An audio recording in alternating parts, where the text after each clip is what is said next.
Alors, la thématique de ce soir, ce sont les agrégations et plus généralement l'analyse de grosse volumétrie avec Power BI. Je vais me présenter rapidement pour ceux qui ne nous connaissent pas ou peu. Tristan Malherbe, donc cofondateur de DataPulse, qui est la société de conseil et de formation qui anime aujourd'hui cet apéro. Voilà, on est 8, on est basé à Paris, en province, et on accompagne nos clients sur des projets et aussi beaucoup de formations autour de Power BI, la Power Platform, Azure, etc. Je suis également Microsoft MVP et cofondateur du club Power BI pour ceux qui connaissent. Alors, la thématique de ce soir, ce sont les agrégations et la gestion de la volumétrie. Je vais illustrer mon propos en manipulant les données de taxi, les trajets de taxi à New York, un dataset qui fait à peu près 320 millions de lignes. Et je vais vous expliquer comment j'ai modélisé ces données, quelles sont les techniques que j'ai notamment utilisées dans Power BI. Bon, vous voyez, c'est écrit en gros sur l'écran, les agrégations. Je vais vous introduire à ce concept. Et puis évidemment, je vais vous faire des démonstrations, une petite conclusion, et on aura l'occasion d'échanger. Alors avant cela, quand même, je dois vous introduire à quelques notions, quelques concepts. Mine de rien, c'est une session qui est quand même un petit peu technique. Il y a un peu de vocabulaire et de jargon à maîtriser. Alors, déjà, premièrement, les modèles composites. Donc les modèles composites, c'est une technologie qui a été introduite en 2018 par Microsoft et qui permet de se connecter en direct query à une base de données et de la croiser avec d'autres sources de données. Comme vous le savez, aujourd'hui dans Power BI, il y a deux principaux modes de connexion aux données. Soit on travaille en mode import, donc les données, elles sont importées en cache côté Power BI, donc en RAM, dans ce qu'on appelle le moteur Vertipack. C'est le mode qu'il faut privilégier de connexion aux données, y compris quand on travaille avec des grosses volumétries. Et c'est ce mode-là qui permet d'effectuer des calculs intéressants, dynamiques, des ratios, des cumuls temporels, etc. On a un mode qui s'appelle le Direct Query qui permet de ne pas importer les données côté Power BI. Donc, on est soi-disant en temps réel ou quasi temps réel sur la source de données. Par contre, la donnée reste au niveau de la source. Et donc, la moindre requête, le moindre visuel que vous allez construire renvoie une requête côté base de données, la plupart du temps, du coup, en SQL, pour retourner l'information. Donc, le Direct Query, même s'il peut paraître intéressant au premier abord, en réalité, il est quasiment inutilisable dans un projet de self-service BI, surtout quand il y a de la grosse volumétrie, puisque il ne retourne pas les données de manière aussi optimisée et rapide et fluide que le moteur Vertipack. Néanmoins, et ça va être tout le but de cette session, quand on travaille sur des volumétries de données un peu conséquentes, il y a des optimisations, des arbitrages à faire justement entre ces deux modes de connexion. Et c'est tout l'intérêt et toute la puissance des modèles composites ou des modèles hybrides qui sont un sous-ensemble, en fait, enfin, qui sont la fonctionnalité générale que je vais utiliser aujourd'hui. Et la deuxième fonctionnalité à laquelle je dois vous introduire rapidement, c'est le concept des agrégations. Alors, je ne sais pas si vous avez déjà entendu parler de cette fonctionnalité dans Power BI. Les agrégations, globalement, c'est une fonctionnalité qui permet de préagréger certaines tables côté data warehouse, on va dire, enfin côté source de données, pour pouvoir ensuite plus facilement les réexploiter dans Power BI. On a deux types d'agrégations aujourd'hui dans l'outil. On a les agrégations manuelles, donc il faut préconfigurer soi-même. Aujourd'hui, c'est disponible dans Power BI Pro et dans Power BI Premium, donc ce n'est pas une fonctionnalité Premium only, hein. C'est ce que je vais couvrir aujourd'hui. Et puis, depuis quelques mois, on a quelque chose qui me paraît franchement un peu bullshit et pas très utilisable en prod, des agrégations automatiques où, soi-disant, la base de données va être suffisamment intelligente pour comprendre toute seule quelles sont les données qu'il faut préagréger pour justement bénéficier des agrégations. Bon, ça, c'est bien en théorie, c'est bien pour faire une petite démo qui fait plaisir aux Gartner.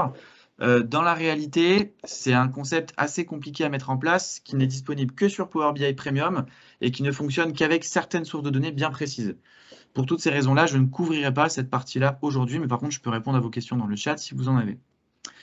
Alors, un point qui est important, et c'est aussi ça le but de cette démonstration, tout ce que je vais utiliser aujourd'hui, enfin la plupart des fonctionnalités que je vais utiliser aujourd'hui pour analyser ce jeu de données à forte volumétrie, ce sont des fonctionnalités qui n'existent pas ni dans SQL Server Analysis Services, ni dans Azure Analysis Services, qui sont des outils un peu plus traditionnels de cube d'entreprise BI, qui utilisent d'ailleurs le même moteur Vertipack que Power BI. Alors ça montre quand même quelque chose d'intéressant, c'est qu'aujourd'hui, contrairement à ce que beaucoup de personnes disent, Power BI est un outil robuste qui permet de faire de la BI d'entreprise. La preuve, il y a des fonctionnalités costauds qui n'existent que dans Power BI. Hein, elles n'existent même pas dans SSAS ou dans Azure Analysis Services. Et donc ça permet de lutter contre une idée reçue assez répandue aujourd'hui dans l'écosystème data au sens large, hein, qui est Power BI n'est pas capable de gérer de la grosse volumétrie. Ah bon?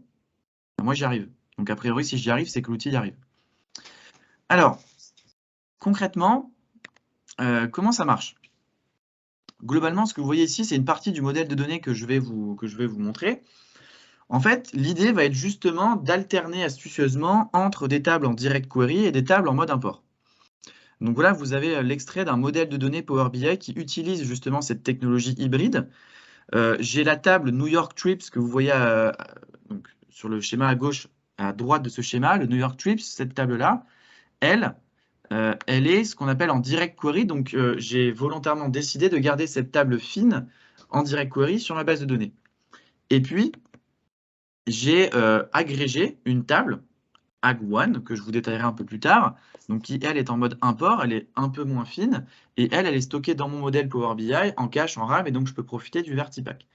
Et puis, j'ai mes référentiels, donc ici le calendrier, le type de paiement. Hein. Là, on est sur des courses de taxi, donc soit on paye en cash, soit on paye en carte bleue, etc. Et puis les compagnies de taxi qui opèrent à New York. Et vous voyez, elles ont des petits traits là. Ça, c'est parce que j'utilise une technologie, un mode de stockage qui s'appelle le mode double. Et c'est ça qui va me permettre, si vous voulez, de pouvoir alterner entre du direct query et du mode import. Ma dimension, si vous voulez, va servir un petit peu d'aiguillage. Et selon la granularité de la requête et du visuel que je vais construire, elle va rediriger soit vers la table agrégée, soit vers la table de détail. Donc voilà le principe général technique de fonctionnement. Hein, qui consiste globalement à croiser des données qui n'ont pas le même mode de stockage pour pouvoir ensuite croiser et alterner, on va dire, les visuels comme on le souhaite. Alors maintenant, pour illustrer mon propos, on va tout de suite passer à la démonstration. Donc, pour illustrer tout cela, je vais utiliser, comme je l'ai indiqué, hein, un jeu de données qui est plutôt connu et répandu dans le monde de la data, avec des données publiques qui sont disponibles sur le web, à savoir les trajets de taxis jaunes qui opèrent dans la ville de New York aux États-Unis.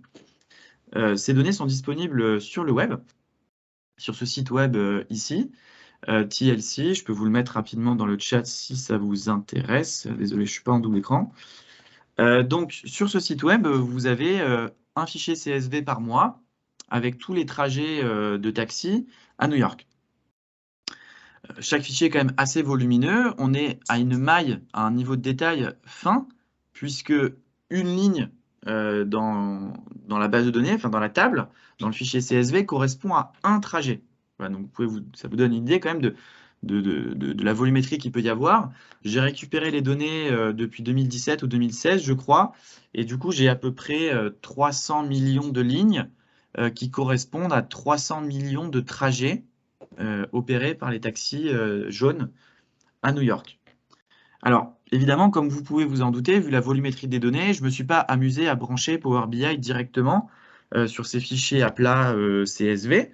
J'aurais pu, d'ailleurs, j'ai monté une démonstration que je ne vous montrerai pas aujourd'hui, où j'ai réussi à incorporer tout ça dans SharePoint et mettre en place de l'incremental refresh sans base de données, etc. Mais on en reparlera plus tard. Ce n'est pas forcément recommandé ici. Donc ici, j'ai dû déporter toutes ces données dans une couche on va dire de stockage et de compute en amont de Power BI. Et donc, concrètement, qu'est-ce que j'ai fait? J'ai utilisé des services Azure, Azure Data Factory notamment, pour prendre ces fichiers-là, les retravailler un petit peu et les charger toujours à la maille fine détaillée dans une base de données SQL Server qui est hébergée dans Azure. Je vous montre rapidement à quoi ressemble un extrait de la table telle que je l'exploite. Donc là, vous voyez ici, ça c'est ma base de données SQL Server dans Azure. Alors ce qu'il faut que vous sachiez, c'est qu'au moment où j'ai monté la démonstration, Azure Synapse n'existait pas. Et donc, peut-être qu'aujourd'hui, si j'avais à reconstruire mon démonstrateur, je l'utiliserais un petit peu différemment. Hein, aujourd'hui, les briques technologiques que j'utilise, c'est ADF, Azure Data Factory, pour récupérer les données. Et je les charge ensuite dans une base Azure SQL Server dont je monte et je baisse la capacité en fonction de l'usage avec le mode DTU. Bref, si vous avez des questions un peu plus technique sur les briques à utiliser en amont de Power BI, je pourrais y répondre à la fin de la session. Je ne veux pas rentrer trop dans la technique parce que je sais que l'audience de ce soir, c'est plutôt des users Power BI. Hein, mais vous avez bien compris que quand on manipule ce type de volumétrie et ce type de données, on est quand même obligé d'avoir un minimum de connaissances et de compétences en data engineering et en architecture data pour pouvoir traiter toute cette volumétrie. Alors, pourquoi est-ce que j'ai déporté ça dans une base de données? Bon, comme je l'ai expliqué, pour des raisons de volumétrie, mais aussi parce que j'avais en tête que je voulais utiliser les agrégations et les modèles composites. Et pour pouvoir utiliser les agrégations et les modèles composites, j'ai besoin d'avoir une source de données Power BI qui supporte le mode de connexion Direct Query. Hein, puisque comme vous l'avez compris, dans ce schéma, j'ai besoin d'avoir une donnée source à laquelle Power BI peut se connecter à la fois en mode import et en mode Direct Query. Donc évidemment, c'est le cas d'une base de données SQL Server. On pourrait utiliser aujourd'hui les data flows sur Power BI Premium, puisque les data flows supportent le query folding et le direct query. J'aurais pu utiliser des bases de données autres, comme Synapse maintenant, ou des bases de données non Microsoft. J'aurais pu stocker cela sur Google BigQuery, par exemple, sur Amazon Redshift, sur, qu'est-ce qu'il y a d'autre sur le marché? Ouais, Redshift, Oracle.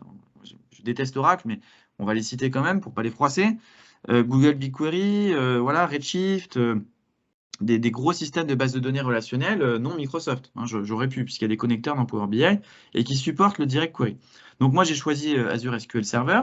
Donc là, ce que vous voyez, c'est un extrait de la table. Vous voyez, pour chaque trajet, j'ai la compagnie de taxi qui opère, la date du trajet, l'heure, le nombre de passagers, l'endroit à laquelle la personne est récupérée puis déposée.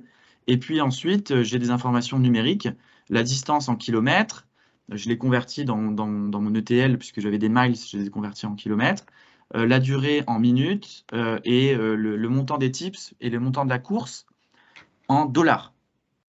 Ok, donc ça, c'est un extrait de ma table. Comme ça, vous voyez sa structure. Et j'ai à peu près 300, un peu plus de 300 millions de lignes. Donc ça, c'est pour poser le contexte et un petit peu l'architecture. Alors maintenant, une question cruciale se pose à moi. Ok, donc j'ai monté mon architecture, j'ai centralisé tout ça, j'ai fait un peu de nettoyage et j'ai ma table. Maintenant, la question est, je veux mettre à disposition des reports Power BI interactifs en self-service qui vont pouvoir me permettre, en dépit de la volumétrie, de pouvoir mettre à disposition des... Ah, il y a quelqu'un qui a son micro ouvert, je crois que c'est toi Jean-Pierre, je vais le couper du coup. Voilà. Donc de pouvoir mettre à disposition des reports en self-service à des utilisateurs métiers et de pouvoir descendre à un niveau de détail très fin, avec pourquoi pas descendre jusqu'à la course, hein, jusqu'au trajet de taxi concerné. Donc c'est ça vraiment le challenge.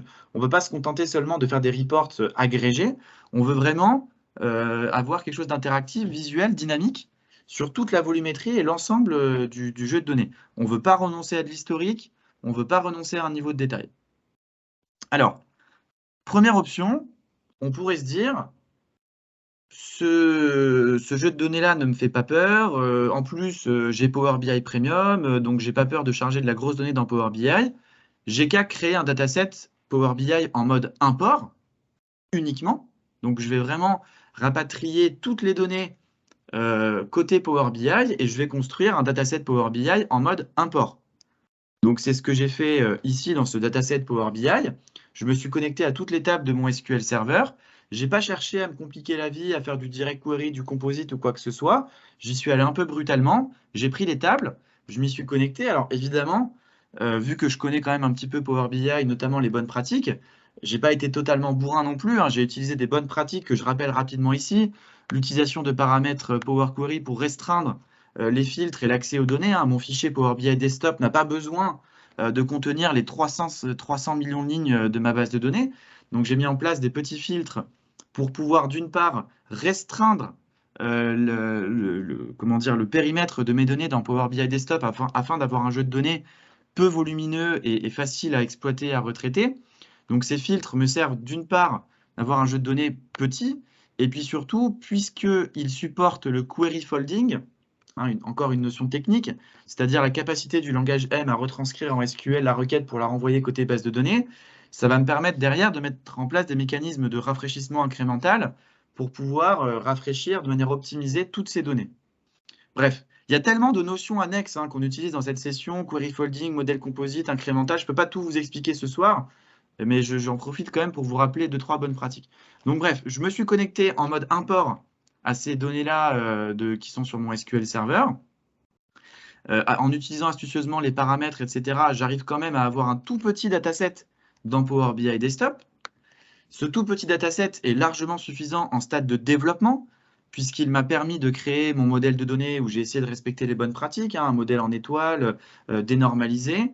Je me suis créé tous mes indicateurs DAX à la volée dont j'avais besoin. Évidemment que je ne vais pas m'amuser à calculer mes ratios, mes cumuls temporels en amont dans la base de données. Ça, c'est la BI d'avant.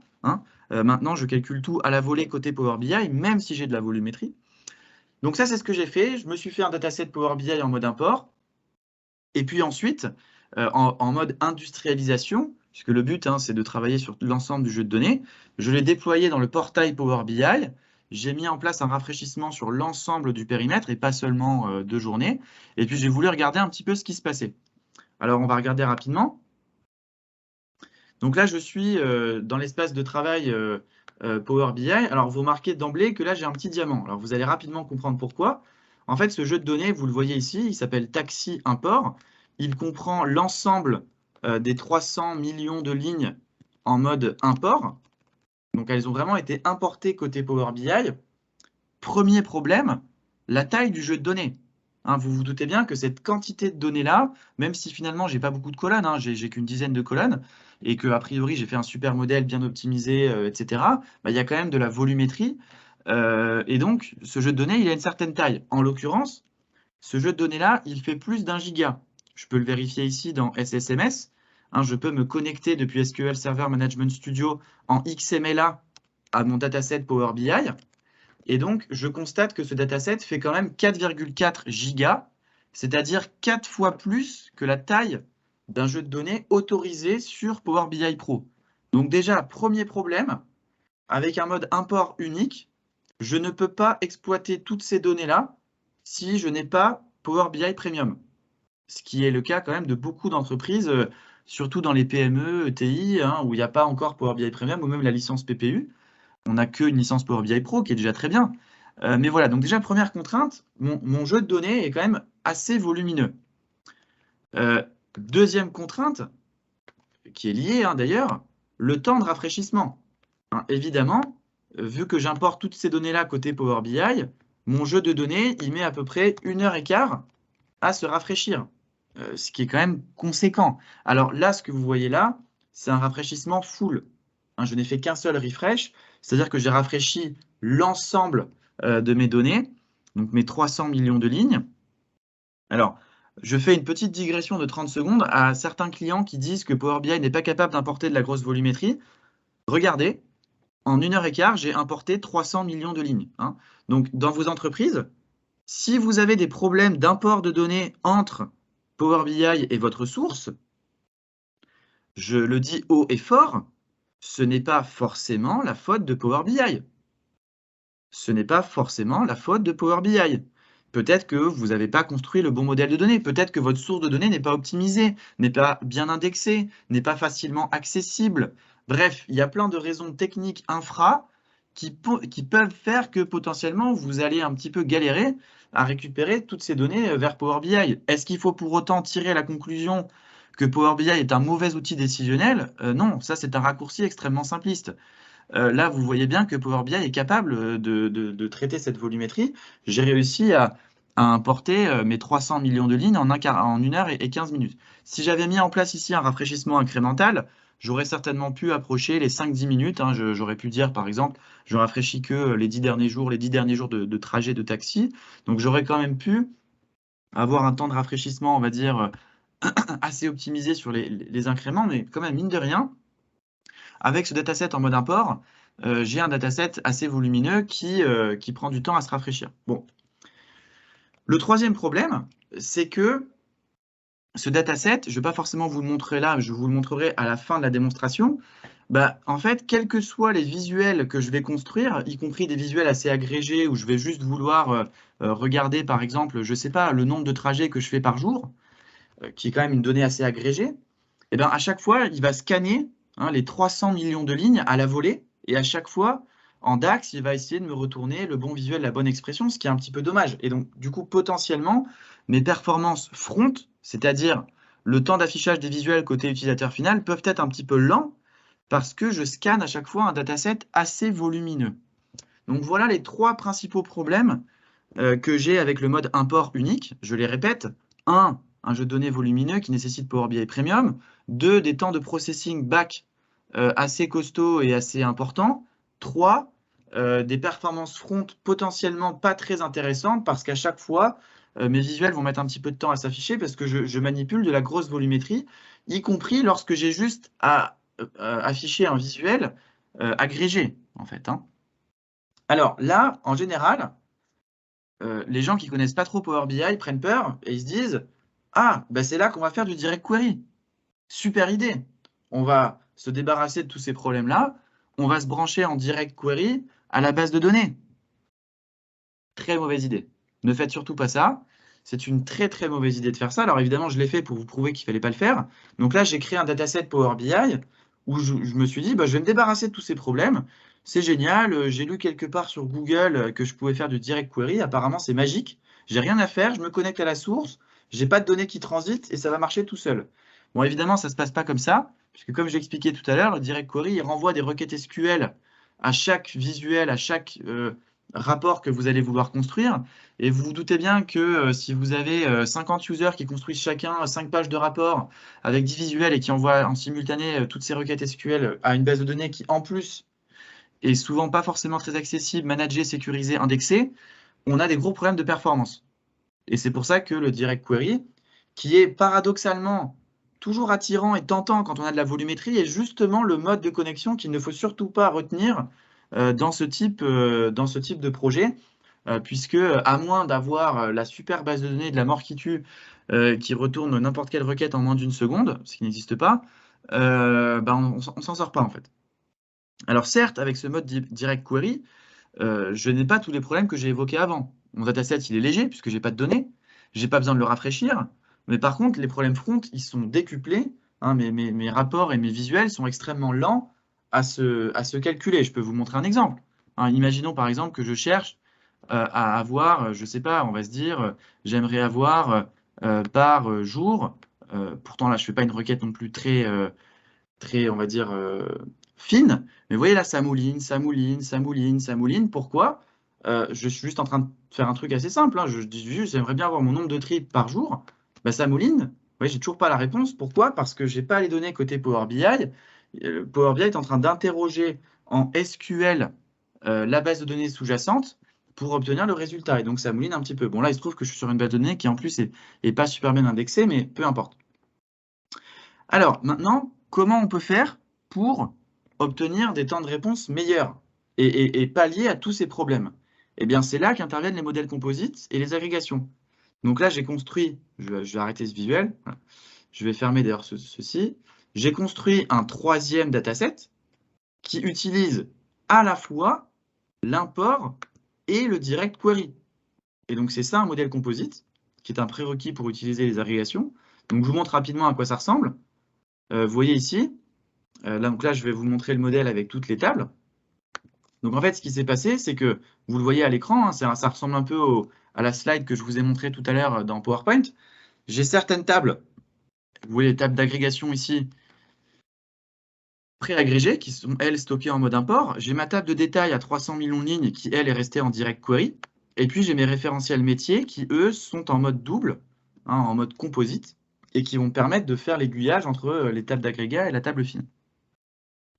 Alors ça, c'est le modèle de données qui nécessite quand même un petit peu de réflexion et surtout une étude exploratoire. Alors maintenant, je vais vous donner quelques astuces à réaliser dans l'ordre pour mettre en place ce type de démarche dans votre entreprise. Alors premièrement, afin de déterminer quelles sont les tables à préagréger, est-ce que ça vaut le coup, etc., il y a une analyse exploratoire à faire de votre part.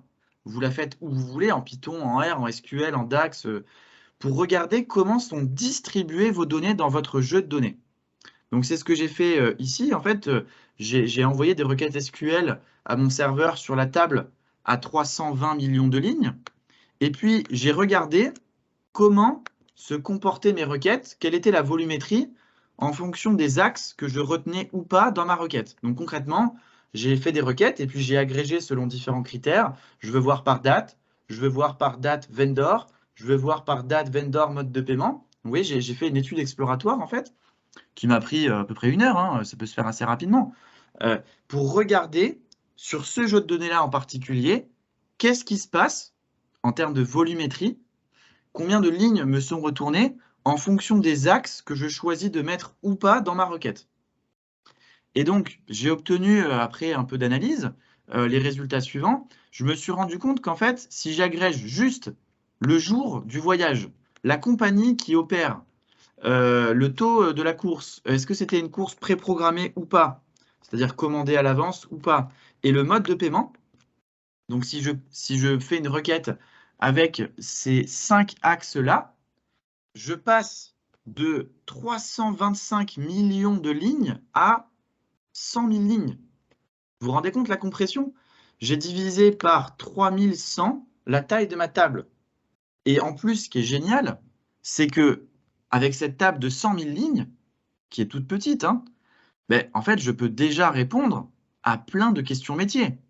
Je vais être capable de construire plein de visuels et de donner très rapidement plein de réponses à un niveau qui est certes agrégé, mais je vais déjà être capable d'apporter des réponses très intéressantes à mon métier en pré-agrégeant ces données.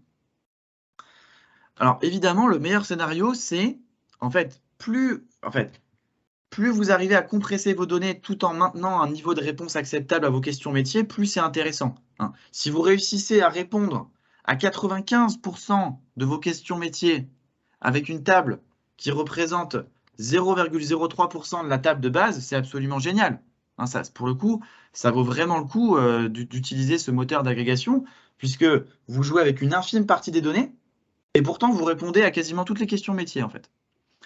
Agrégation numéro 2. Donc là, j'ai regardé comment ça se comporte si je rajoute l'endroit à laquelle la personne est récupérée. Bon là, quand même, on multiplie par 30, hein, quand même, la taille de la table. Ça fait 3 millions de lignes.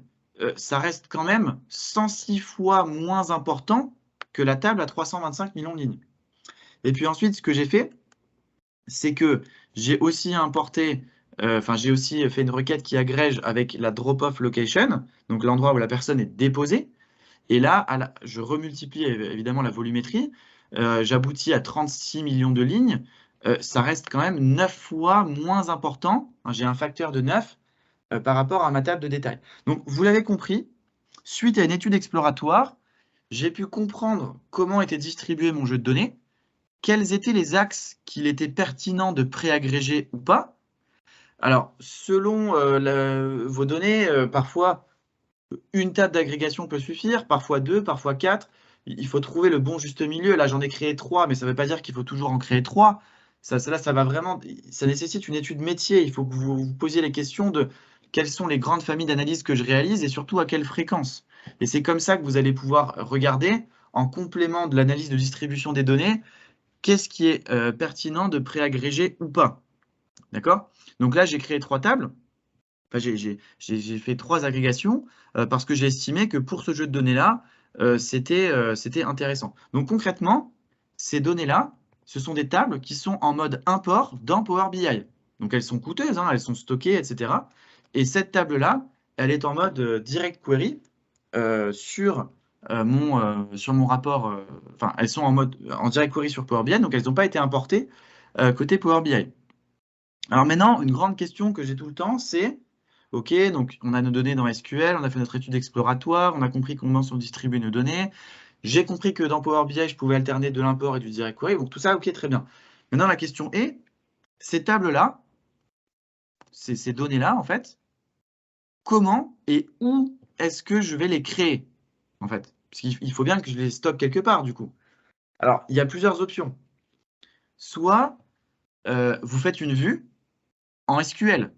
Et donc, à chaque fois que vous allez exécuter le code de votre vue, vous allez faire des group by, et à chaque refresh Power BI, bah, ça va être un petit peu coûteux parce qu'il va falloir réagréger les données à chaque fois. Bon, vous pouvez mettre en place de l'incrémental sur ces tables, donc on peut optimiser, mais soit vous faites une vue, Vous pouvez faire aussi des group by en Power Query, puisque le group by Power Query préserve le query folding. Donc, vous n'êtes pas forcément obligé de gérer ça côté SQL. Hein. Vous pouvez le faire côté Power BI hein, pour la création de ces tables-là. On ne peut pas le faire en DAX pour le coup. Il faut que ce soit fait en amont. Donc, soit Power Query, soit une vue, soit après, ce que vous pouvez faire aussi, et c'est ce que j'ai fait là dans cette démonstration parce que j'ai jugé que c'était plus pertinent en termes d'optimisation, vous pouvez carrément matérialiser ces tables-là dans votre data warehouse. C'est-à-dire, vous pouvez faire des procédures stockées en SQL ou dans votre processus ETL qui, une fois que la donnée brute fine arrive, et ben vous agrégez, en fait, vous préagrégez ces données et vous les stockez, vous les matérialisez dans des nouvelles tables dans votre data warehouse SQL. Donc voilà un petit peu les différentes possibilités techniques que vous avez face à vous. J'ai toujours tendance à dire là-dessus que plus vous matérialisez en amont, mieux c'est, puisque les données sont déjà là et donc ça optimise. Après, ça dépend. Si vous êtes un métier, vous n'avez peut-être pas la possibilité de créer des procédures stockées en SQL dans votre data warehouse. Si vous êtes un IT, vous allez peut-être dire oui, mais j'ai pas trop envie de changer les propriétés de mon dataware ou de rajouter des tables. Donc c'est pour ça que voilà, vous avez plusieurs options face à vous en termes de création de ces tables. Il n'y a pas forcément de meilleure option, ça dépend de vos contraintes, de vos budgets, de vos coûts, de vos droits, de votre gouvernance data aussi. Hein. Voilà. Donc concrètement, moi, ce que j'ai fait ici, c'est que dans mon dataware, j'ai mis en place des procédures stockées, ok, qui font des group by en fait et qui matérialisent les données, donc qui les stockent. J'ai 3 tables ici qui sont stockées au niveau de détail que je vous ai expliqué tout à l'heure. Et ces 3 tables-là, elles sont ensuite importées dans Power BI parce que j'ai envie de les exploiter, quoi, tout simplement. OK, donc du coup, dans ce modèle Power BI, j'ai mes tables d'agrégat en mode import. J'ai ma table fine New York Trips qui, elle, est en direct query, puisque c'est ma table fine à 325 millions de lignes que j'ai pris la décision de ne pas agréger, de ne pas stocker, pardon. Et puis, j'ai mes référentiels métiers ici, qui eux sont en mode double, le type de paiement, les vendors, etc. Donc ça, en fait, ce sont des tables qui sont stockées en mode double, donc à la fois import et direct query, et qui sont liées du coup à la fois, vous le voyez, par exemple, si on prend l'exemple de cette table, elle est liée à la fois à ma table fine en direct query, et puis elle est également liée à l'ensemble de mes tables d'agrégat 1, 2, 3. Et donc après, ce qui est absolument génial, avec un petit paramétrage que je vais vous montrer dans 30 secondes, Power BI va faire l'aiguillage tout seul. Hein, en fonction de la granularité de votre requête, Power BI va comprendre tout seul comment, on va dire, agréger les données et par quel chemin passer. Est-ce que je dois aller ici? Est-ce que je dois aller là? Est-ce que je dois aller dans la table en direct query? Alors justement, comment on va paramétrer cet aiguillage? Ben, en fait, ça se fait au niveau des tables d'agrégation. Ici, vous avez un menu qui s'appelle Gérer les agrégations. Alors, excusez-moi, mon desktop est en anglais, parce que j'avais une démo récemment en anglais sur Power BI, je n'ai pas pris le temps de switcher. Donc, ici, j'ai ma table d'agrégation numéro 1, et en fait, je vais pouvoir paramétrer mon aiguillage, c'est-à-dire, je vais pouvoir mapper les champs de ma table Ag1 qui est importée aux champs de ma table New York Trips qui, eux, sont en direct query. Et c'est ça qui va permettre à mon modèle Power BI, tout seul, de manière autonome, sans avoir à faire de if ou de choses alambiquées, de pouvoir comprendre par quel chemin passer dans le modèle pour pouvoir restituer le bon visuel et à la bonne vitesse, en fait. Alors, je ne veux pas trop rentrer dans la technique, mais globalement, c'est pas très compliqué, en fait. Hein. Ça, ce sont les colonnes de ma table d'agrégation. Et tout simplement, je les map aux colonnes de ma table de détail qui, elle, est en direct query. D'accord? Donc, c'est en gros, j'ai des tables en mode import et je mappe les champs de cette table en mode import avec les colonnes de ma table qui, elle, ma table fine, qui, elle, est restée en direct query. Alors, je précise que tout ce que je suis en train de vous montrer est parfaitement documenté dans la doc Microsoft. Hein, c'est pour ça que là, je vais plus me concentrer sur le résultat et les fonctionnalités plus que le détail technique d'implémentation. Tout ça est extrêmement bien documenté. Hein. Là, il y a 2-3 petites subtilités que je ne vous explique pas ici. Ce n'est pas forcément le but de cette démo, mais vous avez un tuto qui vous explique tout ça dans le détail. Alors, là, la spécificité de ce modèle d'agrégation, c'est que j'ai plusieurs tables d'agrégat. Et donc, il va falloir que j'indique à mon modèle, pour un champ qui est commun à ces 3 tables, bah, laquelle des tables est prioritaire? Vu que, par exemple, les dates sont agrégées dans mes 3 tables, bah, quelle est la table qu'il faudrait choisir en premier pour restituer l'information? Bah, évidemment, c'est celle-là. C'est la table. Plus la table est agrégée, plus elle est précieuse, utile et appréciable dans l'analyse. Donc en fait, ce qu'il faut définir ici, c'est ce qu'on appelle un niveau de précédence. En gros, c'est un ordre de priorité. Plus le niveau de précédence, donc plus la priorité est élevée, plus la table sera priorisée par le moteur Power BI. Et donc c'est ce qui s'est passé ici, puisque du coup, ma table d'agrégation 1, je lui ai mis un ordre de 30, alors que ma table d'agrégation 2, vous voyez ici, je lui ai mis un ordre de 20, et puis ma table d'agrégation 3, je lui ai mis un ordre de 10. Les chiffres importent peu, en fait. Ce qui compte, c'est que chaque niveau soit inférieur au précédent. Donc concrètement, ça veut dire que à granularité équivalente, la table la plus agrégée sera toujours la plus privilégiée par le moteur. Ce qui est logique. C'est le but de tout ça, c'est de se dire, bah, quand je crée des visuels, je veux aller chercher en priorité dans les tables les plus agrégées, voilà, tout simplement. Donc, quand même, vous remarquez que tout ça, ça se paramètre sans code.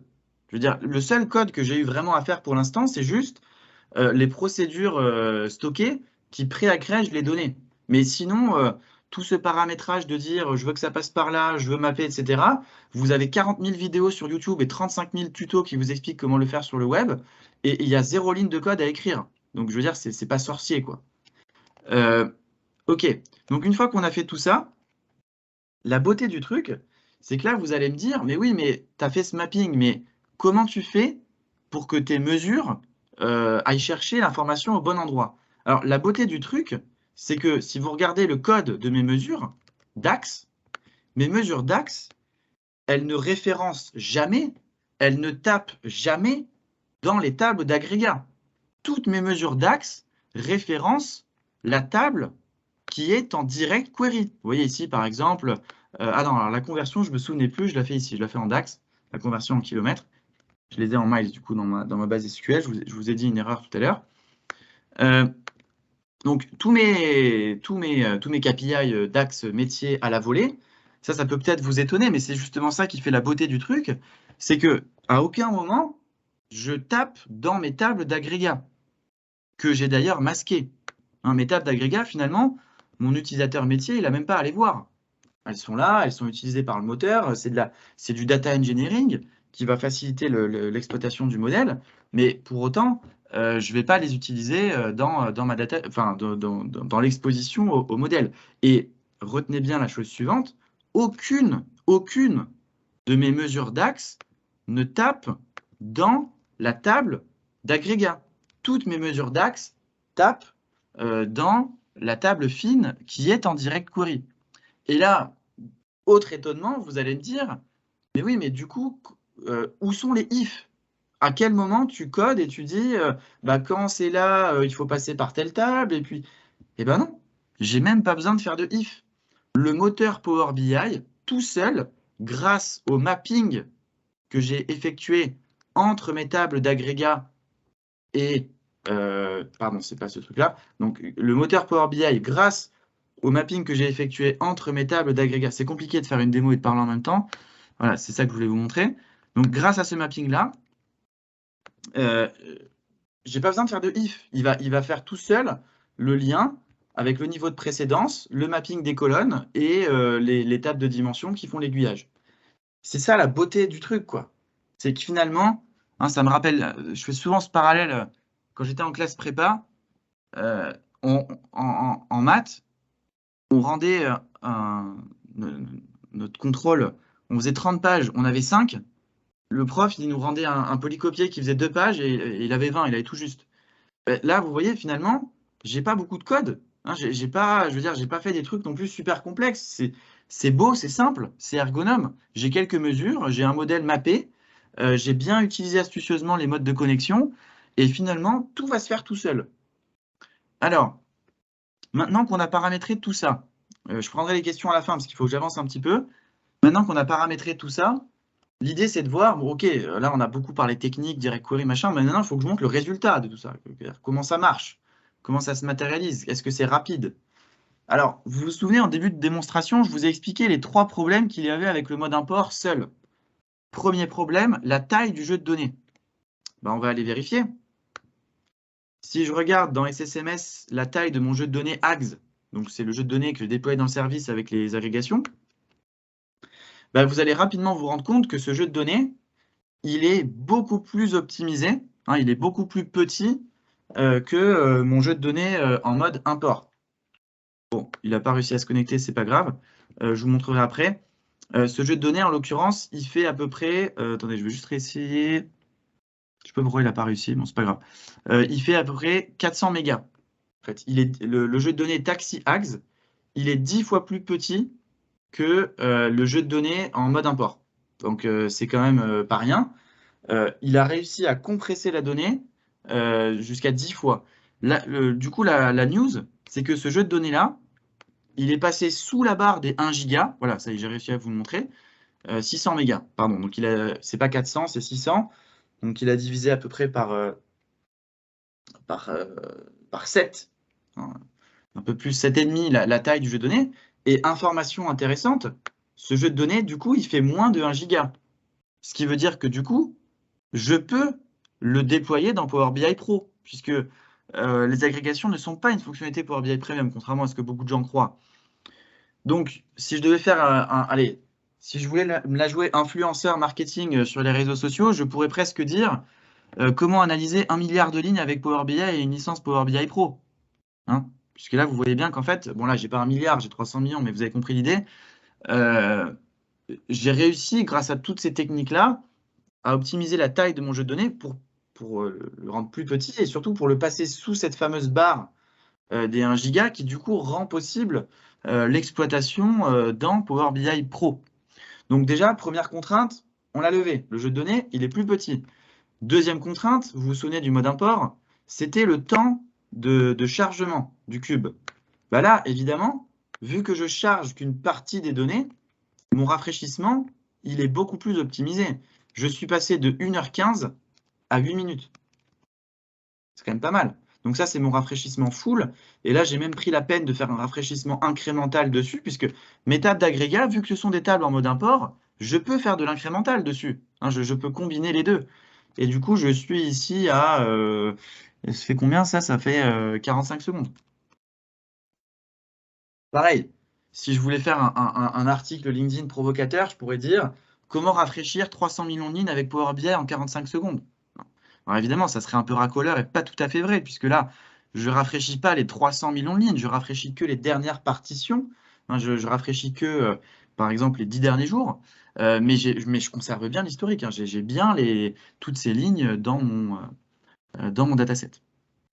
En l'occurrence, ici, je n'ai pas 300 millions, puisque ma table la plus fine, elle est à 36 millions de lignes hein, en mode import.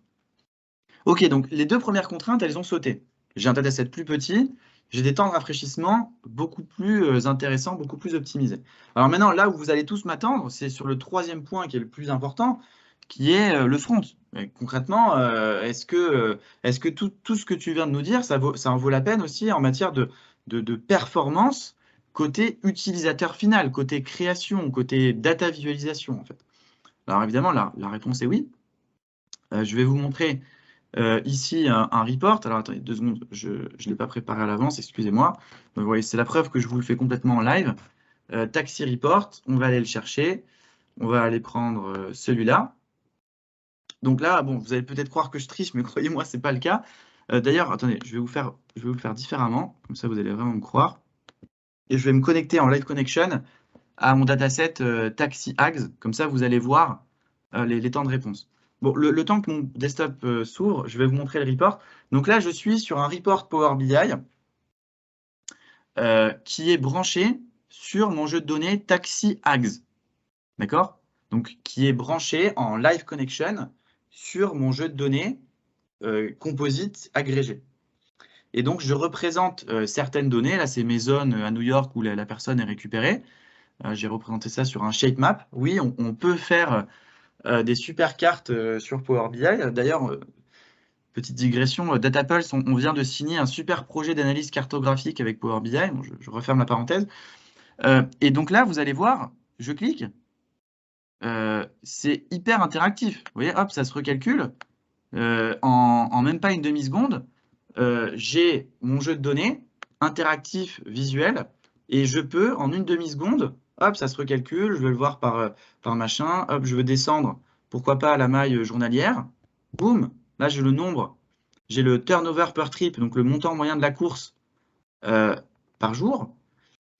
Techniquement, mon utilisateur a l'impression de scanner 320 millions de lignes, alors qu'en fait, astucieusement, ce report utilise les mappings et les aiguillages offerts par les agrégations et les modèles composites. Et donc, en fonction de la granularité de la requête et du visuel que je fais, bah, pour l'instant, je ne tape que dans les tables en mode import. Et donc, bah, j'ai, on va dire, un temps de réponse qui est exceptionnel, puisque du coup, mes tables ont été forcément pré-agrégées et me permettent d'avoir le bon niveau d'analyse. Alors, je vous le montre en mode Live Connection, comme ça vous allez vraiment me croire. Je vais me connecter à mon dataset Taxi Ags. Vraiment, je vais me mettre dans la peau d'un utilisateur qui veut faire de la self-service BI. Le voilà. Vraiment, pour pas tricher, je vais vraiment le faire from scratch avec vous. Je vais créer une mesure pour compter le nombre de lignes dans la table. Comme ça, vous verrez que je ne triche pas. Je vais l'appeler total trips égale count rows over tree. Donc ça, c'est ma grosse table. OK. Je vais mettre un séparateur de milliers. À 0. Je glisse. Bon, je vais le formater avec une petite carte comme ça. Bon, là, il mouline un tout petit peu en réalité parce que je pense que je suis sur Teams, mais peu importe. Là, j'ai mon nombre de trips, donc vous voyez que j'ai bien scanné 325 millions de lignes. On va essayer de ventiler ça par jour. C'est la requête d'ailleurs que j'ai essayé de faire tout à l'heure, vous vous souvenez, en direct query, par jour. Boum, j'ai même pas eu le temps d'agrandir le visuel que j'avais déjà le résultat. J'ai mon nombre de trajets par jour. Alors là, vous allez me dire, oui, mais il a pris une mesure toute simple. Non, mais je peux aussi exploiter les ratios un peu plus complexes que j'ai fait dans mon cube, hein. Si je veux voir, par exemple, le montant moyen par course, qui est un ratio, ou par kilomètre parcouru, boum, vous voyez, en même pas une demi-seconde, j'ai mon résultat. Pourquoi? Mon utilisateur ne le voit pas, mais en fait, sous le capot, bah, pour l'instant, je vais aller taper dans ma table d'agrégation 1. On va aller regarder dans la table d'agrégation 2, par exemple, si je veux ventiler ça par type de paiement. Ils sont ici, les types de paiement. Voilà. Vous voyez, j'ai un temps de réponse front exceptionnel. Parce que pour l'instant, ok, certes, je reste à un niveau agrégé, mais si j'avais voulu faire les mêmes requêtes sur mon dataset en mode import, ça n'aurait pas pris le même temps, puisque à chaque fois, il aurait scanné les 300 millions de lignes pour me retourner ce résultat-là. Là, ce qui est intéressant, c'est que dans un même modèle, j'ai défini différentes agrégations, et donc j'ai un temps de réponse front qui est absolument exceptionnel parce qu'il fait ce fameux aiguillage. Alors après, vous allez me dire, ouais, mais qu'est-ce qui se passe si on veut aller à un niveau de détail un peu plus fin? Alors, on peut le faire, et c'est de ça tout l'avantage de ces agrégations, c'est que à aucun moment j'ai dit qu'on allait rester que à un niveau agrégé. Et alors, c'est là où la beauté de Power BI rentre en action, puisque finalement, ce qui est très intéressant, c'est que les bonnes pratiques de data visualisation, qui globalement consistent à épurer les rapports et à faire des rapports en entonnoir avec une vue macro et on descend en micro sur des pages de données plus fines. Donc ça, ce sont des bonnes pratiques de data visualisation que vous devez appliquer pour driver le storytelling, l'adoption de la BI dans votre entreprise, hein, indépendamment de la volumétrie que vous avez d'ailleurs, hein. Donc ces bonnes pratiques de data vis-là s'alignent avec le big data et avec la manière dont vos utilisateurs vont pouvoir descendre dans la donnée avec les modèles composites et les agrégations, puisque finalement, l'objectif de tout cela, c'est que grâce à ce truc-là, l'entonnoir qu'on prépare en DataVis correspond à l'entonnoir qu'on a préparé dans notre modèle de données. C'est ça qui est absolument magnifique. C'est que du coup, concrètement, grâce à ces modèles-là, vous allez pouvoir faire des premières pages d'analyse dans vos reports à des niveaux agrégés. C'est ce que j'ai fait ici. Et puis ensuite, sans que votre utilisateur ne s'en rende compte, vous allez le guider pas à pas avec des techniques de drill down, de drill through, d'extraction, etc. Vous allez le guider vers des pages d'analyse plus fines et pourquoi pas carrément descendre jusqu'au niveau le plus fin qui est ici les trajets. Alors encore une fois, prenez du recul. Ce que je vous montre ici, ce sont des trajets de taxi. Vous, ça pourrait être des tickets de caisse, ça pourrait être des factures, ça pourrait être des écritures comptables, ça pourrait être des bons de commande, ça pourrait être, on s'en fout, c'est de la BI, hein. Vous avez des données très fines, vous avez compris qu'avec ce système, vous pouvez à la fois avoir une vue agrégée et puis une vue fine. Et ce qui est absolument génial avec tout ça, c'est que les bonnes pratiques de DataVis s'alignent avec la manière dont vous devez guider vos utilisateurs sur ce type de volumétrie. Alors, on va prendre un exemple. Ici, on va essayer de descendre à certains trajets. Alors, on va essayer de faire de l'espionnage. Alors, j'ai pas les données sur celui-là, j'ai pas les données 2020. Attendez, je vais regarder si je les ai sur l'autre. Je pensais les avoir, les données 2020, sur celui-là. Bon, c'est pas grave, on va faire sur une autre période, on s'en fout.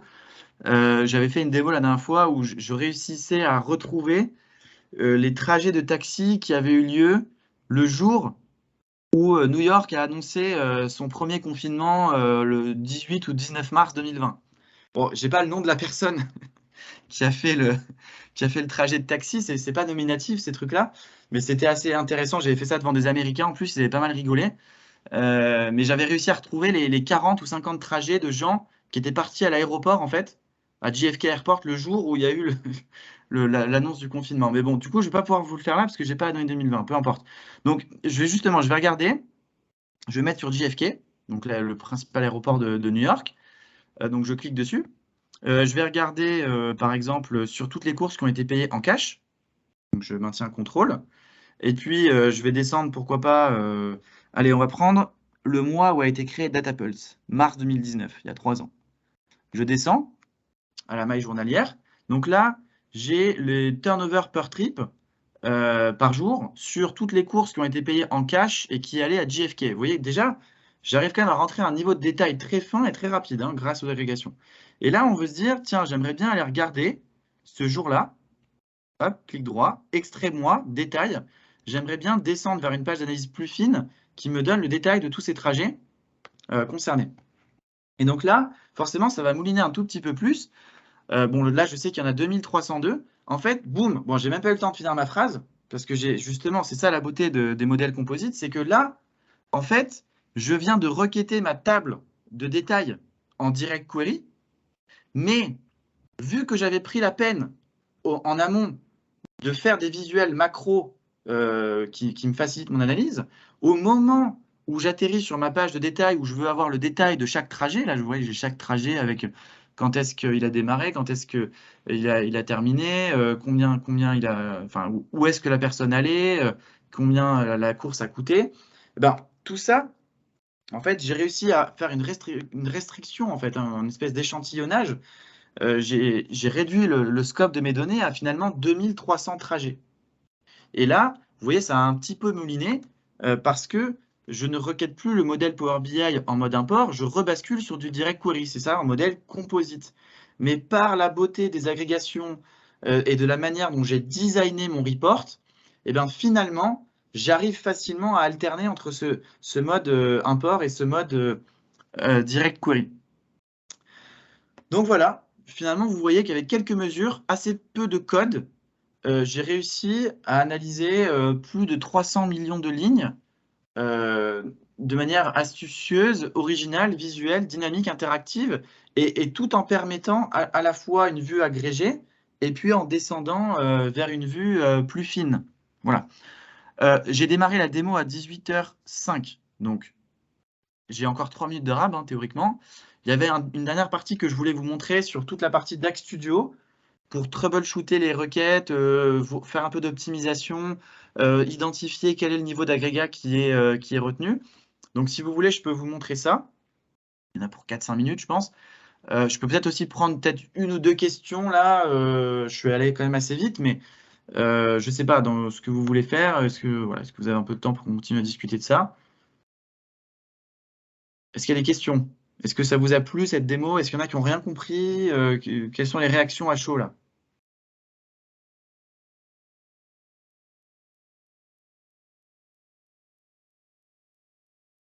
Non? Bon. Pas de réaction. Alors quand c'est comme ça, il y a deux interprétations. Euh, c'est soit ça vous a pas du tout plu et vous avez rien compris, soit vous avez aimé mais juste vous le dites pas. Euh, tu peux réexpliquer le mode d'import mixte. Alors, le mode d'import mixte. Alors, en gros, le modèle composite que j'ai créé ici, en fait, concrètement, il stocke des tables selon différents modes de stockage. J'ai la table de fait en mode import, la table de détail en direct query. Et par contre, à mon avis, Jonathan, tu fais référence à ça. Ces tables-là, ce sont des tables, on va dire, de dimension, hein, ce sont des référentiels. Elles ont un stockage un peu particulier, puisqu'effectivement, elles ont été stockées en mode dual, ou mixte, ou double. Alors, c'est quoi ce truc-là? En fait, elles sont à la fois en import et en direct query. Et donc, lorsque je vais c'est un prérequis pour que les agrégations fonctionnent. J'ai besoin qu'en fait mes référentiels fassent le pont entre mes tables d'import et mes tables en direct query. Et pour ça, ben, Microsoft a inventé un nouveau mode de stockage avec les modèles composites qui s'appelle le mode double et qui est nécessaire pour toutes les tables de référentiels, hein, de dimensions, qui font le pont entre les tables d'agrégat en mode import et les tables fines en mode direct query. Voilà, je ne sais pas si ça répond à ta question.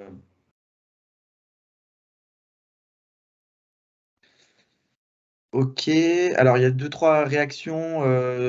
Excellent, ça ouvre des perspectives que je n'avais pas imaginées. Bah oui, effectivement. Hein, en fait, je ne vais pas vous montrer la partie Dax Studio, elle est un peu technique et à la limite, on pourra faire ça sur une autre session. Je vous l'explique en 30 secondes à l'oral.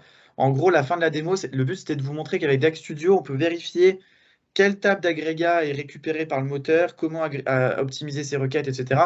Mais là, bon, on est sur de la technique, je ne suis pas forcément sûr que ce soit l'audience de ce soir. Euh, En conclusion, oui, effectivement, je vais reprendre la phrase de Benoît, ça ouvre des perspectives, ce que je viens de vous montrer. Pourquoi? Bah, vous avez la preuve, hein, j'ai pas triché là, hein, je vous ai fait toutes les démos en live. Euh, Power BI est capable d'analyser des grosses volumétries de données.